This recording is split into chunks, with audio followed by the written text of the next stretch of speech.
아내와 저는 5년의 연애 끝에 2년 전에 결혼했습니다. 연애 중에도 다툼은 많았지만 서로 진심으로 사랑한다고 믿었기에 결국 결혼까지 이어졌습니다. 그러나 결혼 준비 과정부터 이상한 불안감이 느껴졌습니다.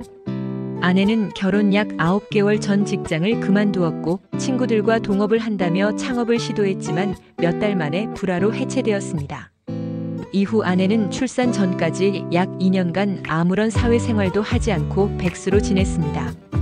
결혼 전 재정 이야기를 나눴을 때 저보다 더 오래 직장 생활을 했음에도 저의 절반도 못 모았다는 말을 듣고 놀랐습니다.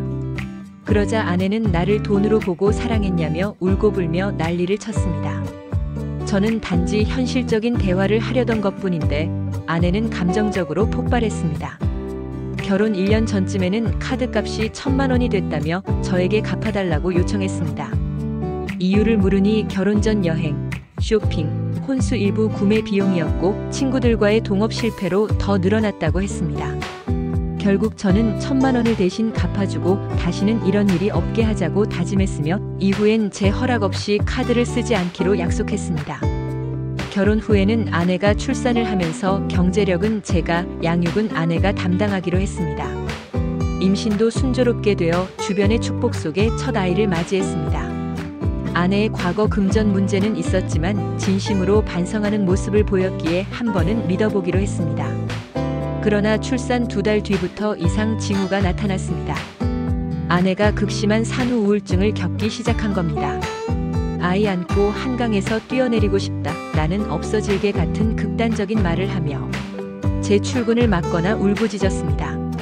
출근길마다 문을 붙잡고 너 나가면 아이 안고 죽겠다고 협박했습니다. 저는 출근을 제대로 하지 못해 지각과 결근이 반복되었고 회사에서 근태 경고까지 받았습니다.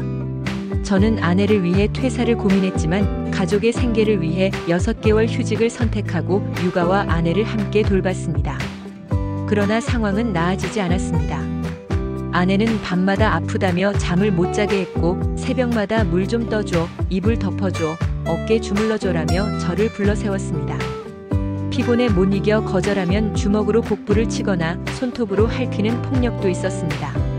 아이를 유모차에 태우고 잠시 산책 나가겠다 하면 나가지 말라며 끌어당기고 몸싸움이 벌어지기도 했습니다.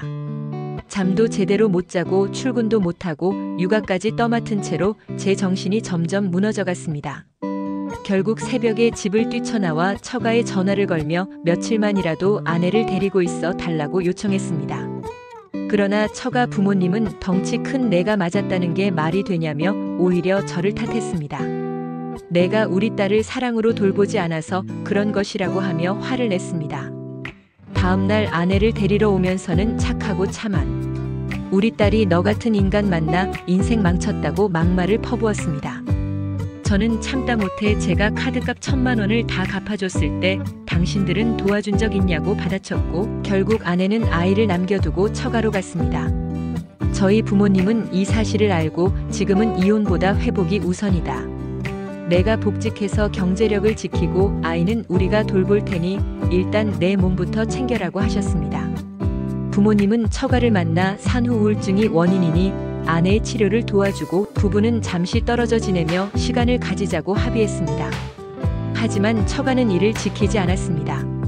그들은 우리 딸 멀쩡한데 왜 정신병자 취급하느냐며 아내의 정신과 치료를 완강히 거부했습니다. 아내의 상태가 심각함에도 정신과에 가면 딸 인생이 망가진다며 막아선 겁니다. 저는 카톡으로 정중히 지금은 서로 시간을 가지자고 전달했지만 이후 처가에서는 연락이 끊겼습니다. 그러던 중 아내가 다시 연락을 해왔습니다.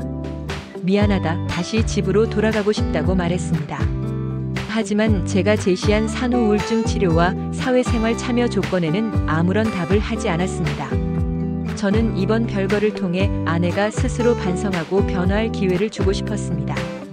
치료를 받고 집 안에만 머무는 대신 봉사나 파트타임 같은 사회활동을 하며 조금이라도 세상과 연결되기를 바랐습니다. 전문가들도 산후 우울증의 회복에는 사회적 교류와 활동이 도움이 된다고 조언했습니다. 그러나 아내는 2달이 지나도록 아무런 행동도 하지 않았고 단지 돌아가고 싶다는 말만 반복했습니다. 저는 산후 우울증이 치료 가능한 병이라는 것을 알고 있습니다. 하지만 치료를 거부하고 병 자체를 인정하지 않으며 책임을 타인에게 돌리는 태도로는 회복이 불가능합니다. 가족의 사랑만으로는 해결되지 않습니다.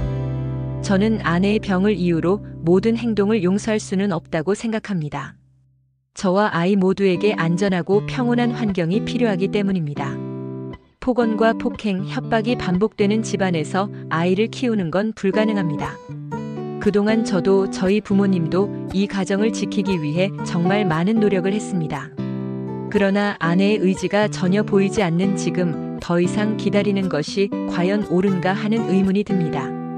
이번 별거는 가정을 지키기 위한 마지막 시도였습니다. 저는 아내가 스스로 치료 의지를 보여주길 바랐고 건강한 엄마로 한 사람의 어른으로 다시 설 수 있길 바랐습니다. 하지만 지금까지 아내는 그 어떤 노력도 하지 않았고 치료나 사회활동 약속에 대해서도 침묵하고 있습니다. 이대로라면 저뿐만 아니라 아이의 정서에도 악영향을 미칠 게 분명합니다. 산후 우울증이 원인이더라도 치료와 회복의 노력이 없다면 단순한 이유일 뿐 면죄부는 될 수 없습니다. 저는 이제 아내가 변화하려는 의지를 보이지 않는 한 결혼 3년 차가 되기 전에 이혼을 결심하려 합니다. 아내를 완전히 포기하고 싶은 마음은 없지만 지금처럼 무책임하고 변명만 반복한다면 더는 함께할 수 없습니다. 아이를 위해서라도 저를 위해서라도 이제는 냉정한 결정을 내릴 때가 온 것 같습니다.